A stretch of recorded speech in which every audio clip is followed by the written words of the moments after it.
Anyways, today we are going to rank some Star Wars movies. It's something I'm very interested in, and it'll be the first video on this channel. So why not start with something I really want to talk about? About a month ago, I watched every Star Wars movie again. I found time over a 2 week span, and I watched them all again. And I figured it would be a great way to start the channel. Just rank them. Upset some people when I don't when I don't put the right takes that they feel, but that's easy enough. So what I'm going to base this off of is pacing, storyline, action, and what happens in the films, and then my personal preference. With the personal preference, obviously weighing a little more heavy than everything else, but I try to be a little unbiased with everything. I try to take everything into consideration. So I'm not going to waste any more time. So it's already been a minute. Let's just rank some movies. All right. First one is Phantom Menace. This is confidently going into the D tier. Confidently going there. It's not a good film. The pacing is miserable. It's just really bad. Half the story doesn't not make sense. It's just really slow, especially the Tatooine storyline. Super slow. The story is great though. The story is pretty good. It's just a shame that it wasn't executed well. The action is also very forgettable and lackluster, especially for a Star Wars film. Not very good. And my personal preference is, even though the sequel trilogies are considered some of the worst things Star Wars ever done, let's not forget that this movie was hated on for a reason. This movie was not good. And it's still not a good movie in 2025. We're not going to delude ourselves and say it is. So D tier is where it's going to go. It's final rating. Attack of the Clones is going to go C tier, though. It is a better movie. Better movie in almost every way. With the pacing is still the issue. Pacing is still terrible in this film. Star Wars, for the life of them, couldn't seem to get pacing correct. They couldn't get the pacing correct, so they killed it, right? I mean, they killed it. How do you ruin a film that has such potential like Attack of the Clones as they did? The story is somewhat interesting. I think that's the main driver here. It's mainly the Jango Fett side and then the clone side. The Padme and Anakin stuff is only okay. Him killing all the Sand people though, that's cool. But again, the story's not super great. It's just better. It's still better though because of the action, and it's mainly the clone part that's really saving the film. That last 20 minutes is fantastic, and that's what's saving it. My personal preference or my personal opinion is, yeah, this film wasn't good when I first watched it either. The clone parts is literally the only reason I'll ever watch it again. If I had the chance, it'd be for the clones at the very end. It's and Dooku. It's kind of cool, but it's not worth it. It's not worth the full watch. So that's my opinion on that. Next is Return of the Sith. Sorry, right? RTS. Sorry, Return of the Sith. Yeah, this film is masterful. This is a great film. It's going in S tier for that reason. The pacing is a bit better. Actually, they managed to get the pacing pretty smooth on this movie. So that's not really the issue here. The story is executed awesome.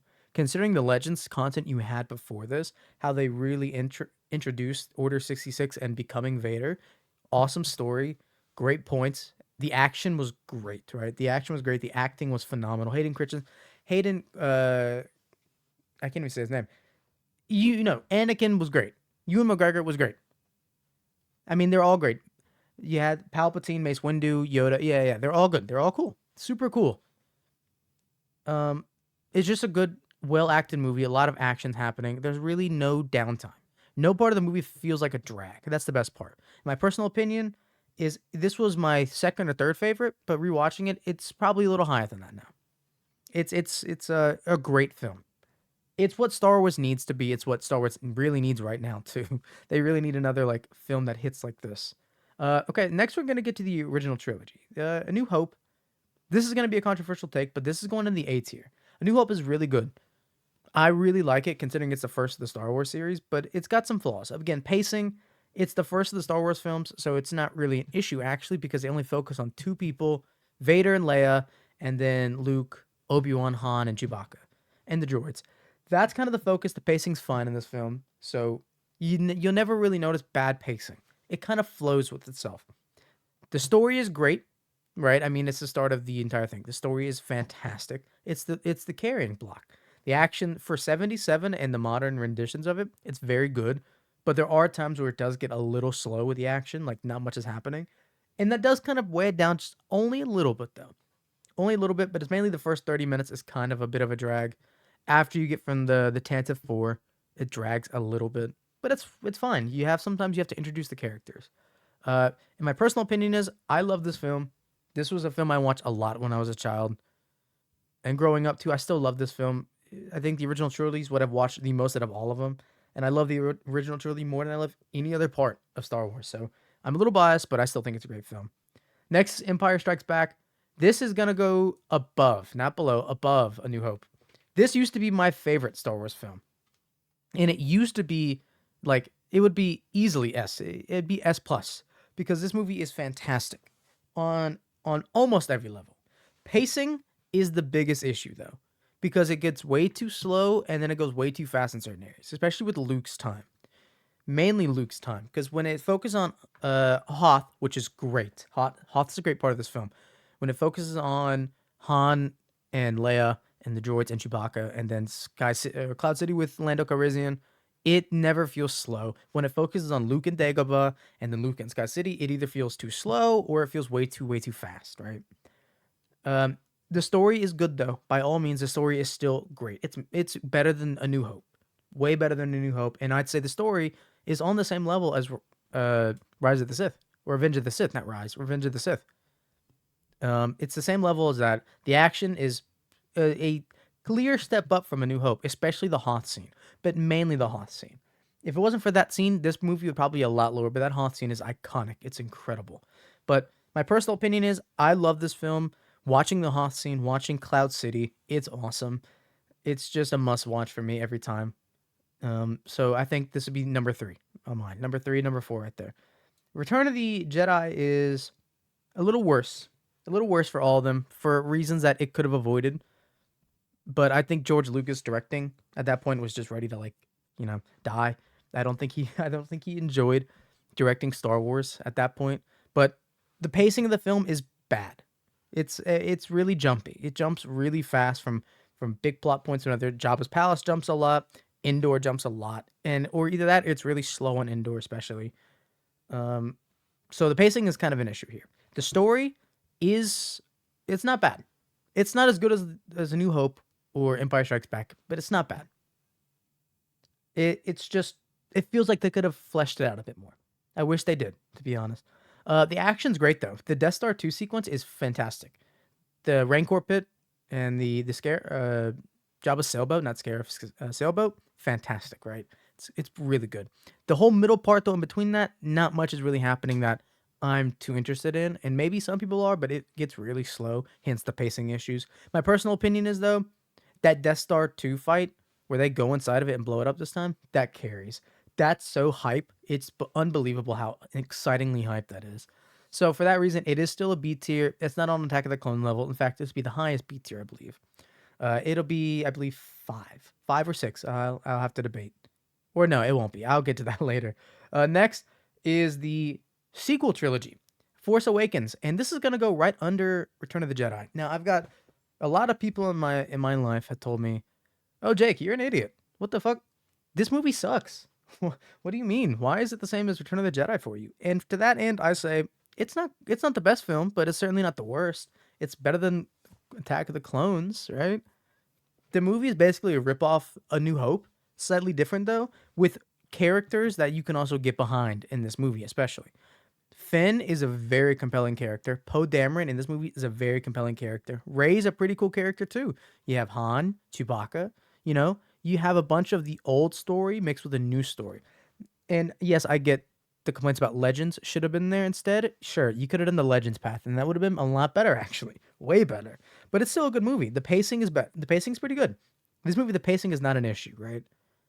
Um, that's not the issue in this movie. The story is kind of an issue because at some points it's like you're telling two different stories at the same time, and it's kind of weird. It's okay, but it's kind of weird. The action's really good, right? The fight on whatever planet they go to when Finn's trying to get a ride off, I forget the name of it now. The fight's really cool there, and then you have a Starkiller base. That's a pretty good scene. Really, really good scenes there. Again, this movie is not bad. It's not like the CD or worst tiers that you might think it is, because we have a worst tier movie. Look, ad row below. See, we have a worst tier movie here. Yep, the Last Jedi tier, because that's where this movie is going. It's genuinely the bottom of the barrel when it comes to Star Wars films. This movie was so unfilteredly bad, right? Just unpredictably awful. The pacing is the main thing that's really bad for me. It's really, really poor. You have scenes that go way too fast, and then scenes that go way too slow. Two in particular, when Rey is training with Luke on that planet of the home of the original Jedi's, that's so slow. That happens so slow, and just nothing interesting really happens. And then when Finn and I forget the girl's name go to the casino planet to try to get a hacker, that's just the worst 30 minutes of any film or 20, whatever it is. It feels like an hour or two. I genuinely, and I can say this for no other Star Wars film, but I lost interest. I seriously let it play in the background for something. No other Star Wars film had made me do that at all. This movie, I just put it in the background for something else. It was that boring, dude. Um, the story is not entertaining. The story is just bad. Unlike almost every other Star Wars film, the story is not very good. The action, it's not very good either. Actually, there's not much action happening in this movie. The majority of the action happens when I forget the ship captain's name lights like hyperspaces right into a ship, which shouldn't work. Shouldn't work, but that's kind of cool and funny that they did it anyways. I think it's quirky. And the scene where they go to the salt planet, to escape. That's the only interesting parts, and even then, it wasn't great because it was a 5-minute clip. That does not make up for a bad movie. It doesn't make it up for a bad movie experience. It doesn't. So for that matter, it is going to confidently be my worst Star Wars movie. It's just bad. It's a shame Mark Hamill put his name on this. It is, and Carrie Fisher too. Rest in peace. But it is a shame they put their names on this. This movie sucked. Um, Next is gonna be another bad movie, Rise of Skywalker. It just doesn't get any better for Star Wars recently. These movies are bad. The Rise of Skywalker does something a bit better though. The pacing's a little better, just a little, although it still jumps a lot. The story at least is kind of more interesting as well. Not much. Don't get me wrong. Not much, but I mean, I guess you have like Sith language. You're trying to translate and resetting C3PO. I mean, who cares, right? That's like half of the movie just resetting C3PO to read a Sith language. So Rey knows where to go to find Palpatine. Shocker. Palpatine returned, right? Shocker. That story sucked. That story part was sucked. I said The Last Jedi had the worst story, but genuinely speaking, this was the worst story. The worst. What do you mean Palpatine returned somehow? You could have done so much. Abeloth was right there. Right there for you, right? You could have done that, or you could have done something else cool, but no, you had to do Palpatine again, man. It's just so stupid. Um, the action's a bit better here though. The final scene where they're like up millions of ships, not millions, but hundreds of thousands of ships are rushing in together. That's kind of hype, right? That's pretty hype, we can say. But everything else is really bad. It's not good. My personal opinion, I haven't given most of them, but I think you can tell. Very bad movie. I won't ever be watching it again. I won't. And the biggest difference between the sequel trilogies, and I'll note this, is that Force Awakens had a direction, and these two movies kind of gave up on the direction. Mainly the Finn aspect. The Finn side of the story, they gave up on it. It's really embarrassing too. So let's get to the extremity ones, the ones that aren't numbered movies. These are exceptions because they're all good. Let's start with the Clone Wars, right? The Clone Wars is gonna confidently go right here. It's not a perfect movie, don't get me wrong, but damn, is it not a good movie, right? It's not very bad in the pacing terms, actually. It's pretty good. Animated movies tend to be a bit better in the pacing aspect because they can usually take their time and flesh some things out more than live action. It's animated. They can show a bit more and control everything about it and not just like certain things. So that's good. The story is not the best, don't get me wrong. The Hutlet was not very good. I didn't enjoy it too much, but seeing all the action that happened with the clones, with the Jedi, I mean, it was just something that you just had to be there to experience when it came out. 2008, I think. And I really wasn't old enough to fully experience it, but it was still really good on rewatch. So there's that. My personal preference is it's a good movie, especially to introduce the Clone Wars. Not the best, but certainly a good movie. Let's go to Solo next. Solo is gonna confidently go right here for me, ahead of New Hope, because on its own, as just a solo story, you get it, solo story. Solo is a pretty good movie, actually. I think this is the best iteration of Lando Calrissian too. I think Donald Glover plays perfect Lando Calrissian. It's amazing. It shows everything you need to see in a solo film, like the Millennium Falcon, how he gets it, the Kessel Run. Um, it shows everything you need, how him and Chewbacca meet. how he becomes like a pilot or the ability to pilot and whatever. And it adds a bit of flair to it too. It adds a couple interesting plot points to it. I think it does a really good thing. The pacing is never bad. This is a movie that I was intently locked in on watching the entire time. The story is fantastic. It's about Han Solo and Chewbacca really meeting and knowing each other. The story is going to be pretty good. The action's really good. The action is great. There's a lot of it. It happens a lot. It's pretty good action. My personal opinion is I love the film. It's a shame that this never got more hype when it came out because this is a fantastic film.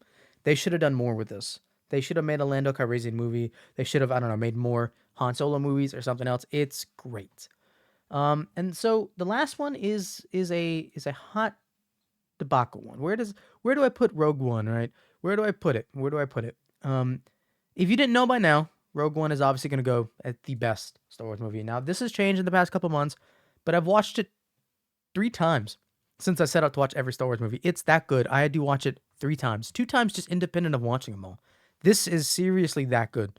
Revenge of the Sith is good, but it never made me watch it more than once at a time. This movie is seriously that good. The pacing is phenomenal. At no point does it really feel like it's dragging you along. At no point does it really feel that, wow, this could just slow down or it could just speed up. It's great the whole way through. The story, don't even get me started on the story. The story is great.